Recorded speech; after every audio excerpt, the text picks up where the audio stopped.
اعوذ باللہ من الشیطان الرجیم بسم اللہ الرحمن الرحیم رب اشرح لی صدری ویسر لی امری واحلل عقدۃ من لسانی یفقہوا قولی آمین یا رب العالمین۔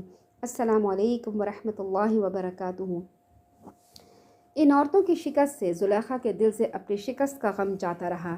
زلیخا ہم یہاں نام لیے دیتے ہیں، زلیخا کا نام نہ تو قرآن مجید میں ہے نہ کہیں احادیث سے ثابت ہے، لیکن چونکہ مفسرین کرام نے یہ نام استعمال کیا ہے، اس لیے ہم بھی اپنی آسانی کے لیے یہ نام استعمال کرتے ہیں۔ اس نے بڑے تیکھے انداز میں عورتوں سے کہا، یہی ہے وہ جس کے بارے میں تم نے مجھے طعن و طنز کا نشانہ بنا لیا تھا۔ اب تو تمہیں اندازہ ہو گیا کہ اس کو جیتنا کوئی آسان کام نہیں، اس میں کوئی شبہ نہیں۔ میں نے اس کا دل مٹھی میں لینے کی پوری کوشش کی، لیکن یہ اپنے آپ کو بچا لے گیا۔ لیکن صاف کہہ دیتی ہوں، اگر اس نے میرا کہا نہ مانا تو لازماً جیل جائے گا اور ذلیل ہوگا۔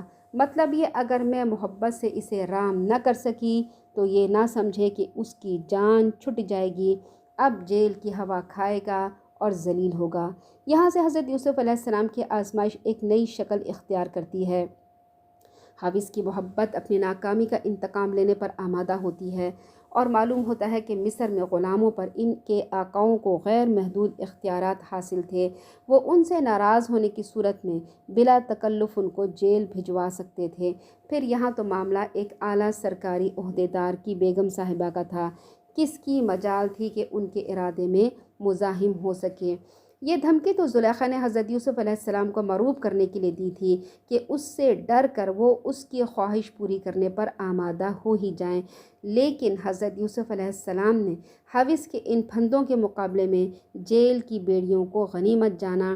انہوں نے فوراً دعا کے لیے ہاتھ اٹھا دیے کہ پروردگار، ان کی دعوت حوث کے مقابلے میں یہ جیل مجھے کہیں زیادہ عزیز اور محبوب ہے، اور اگر تو نے ان کے ان فتنوں سے مجھے نہ بچایا تو میں ان کی طرف مائل اور جذبات سے مغلوب ہو جاؤں گا۔ تو اس کے رب نے ان کی دعا قبول فرمائی اور ان کے مکر کو اس سے دور کیا، بے شک وہ سننے والا ہے۔ حضرت یوسف علیہ السلام کی زبان سے یہ دعا نکلی اور اللہ تعالیٰ نے ان کی دعا کو قبول کیا۔ یہاں سے حضرت یوسف علیہ السلام کی آزمائش کا ایک نیا دور شروع ہوتا ہے۔ اگرچہ عزیز پر بھی، زلیخا کے عزیزوں اور رشتہ داروں پر بھی اصل حقیقت پوری طرح واضح تھی، لیکن انہوں نے مصلحت اسی میں سمجھی کہ کچھ دنوں کے لیے حضرت یوسف علیہ السلام کو جیل بھجوا دیں۔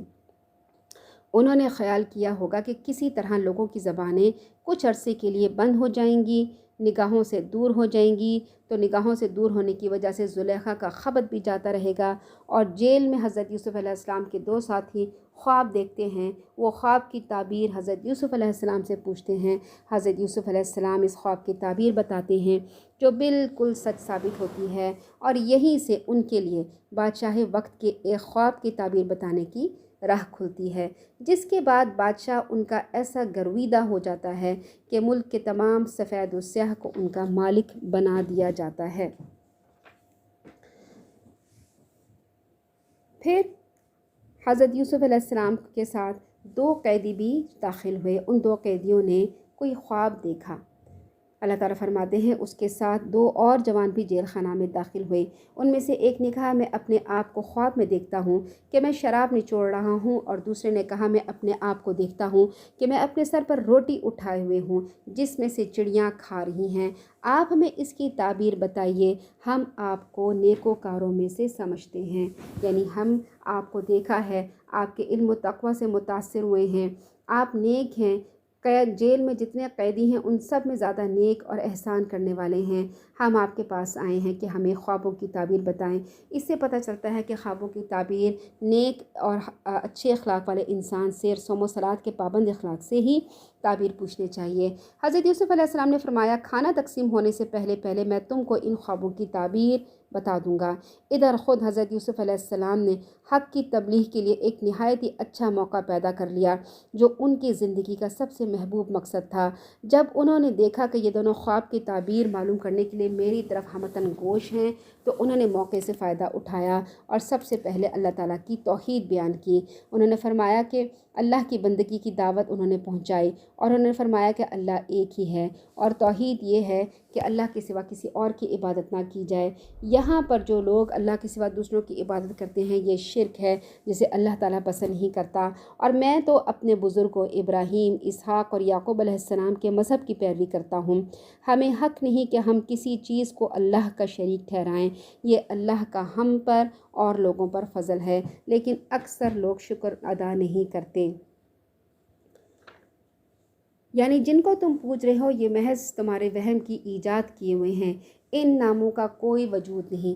یعنی جن پتھر کے بتوں کو تم پوجتے ہو، اور اگر ایک پتھر ایسا رکھ لے جس کی نہ آنکھ ہو، نہ کان ہو، نہ جسم ہو، نہ ہاتھ پیر ہو، تو یہ دونوں پتھر برابر ہیں، نہ دونوں سنتے ہیں، نہ دیکھتے ہیں، نہ کوئی نقصان پہنچاتے ہیں، نہ فائدہ، تو یہ صرف نام ہیں اور کچھ نہیں۔ جیسے تمہارے باپ دادا بت کو پوجتے تھے ایسے ہی تم پوچھ رہے ہو، تمہیں کچھ بھی خبر نہیں ہے۔ حضرت انبیاء علیہ السلام کے دل و دماغ پر سب سے زیادہ حاوی اور غالب چونکہ اللہ کے دین کی دعوت ہوتی ہے، اس لیے جب کبھی جہاں کہیں بھی اس کا موقع آتا ہے وہ اس سے فائدہ اٹھا لیتے ہیں۔ حضرت یوسف علیہ السلام نے جب دیکھا کہ ان کے جیل کے ساتھی ان کی طرف متوجہ ہوئے ہیں تو سب سے پہلے انہوں نے اللہ کی توحید کی دعوت پہنچائی اور انہیں ان کی خوابوں کی تعبیر بھی بتا دی۔ فرمایا تم میں سے ایک جس نے شراب نچوڑنے کا خواب دیکھا ہے وہ تو قید سے رہائی پائے گا اور اپنے آقا کی ساکہ گیری کی خدمت انجام دے گا۔ رہا دوسرا جس نے اپنے سر پر روٹیوں کے ٹوکروں سے چڑیوں کو نوچ نوچ کر کھاتے دیکھا ہے اس کو پھانسی ہوگی اور چڑیاں اس کے سر کو نوچ نوچ کر کھائیں گی۔ فرمایا یہ ہے تمہارے ان خوابوں کی تعبیر جن کے بارے میں تم نے مجھ سے سوال کیا، میں نے اپنا وعدہ پورا کیا۔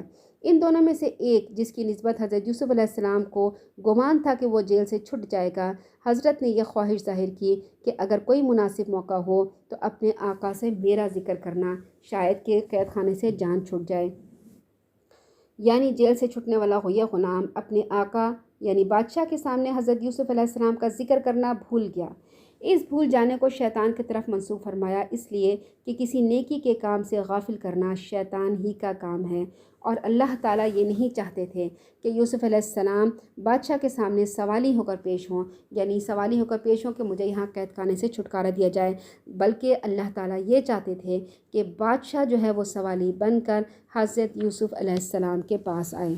چنانچہ یہی ہوا، اللہ تعالیٰ نے بادشاہ کو خواب دکھایا۔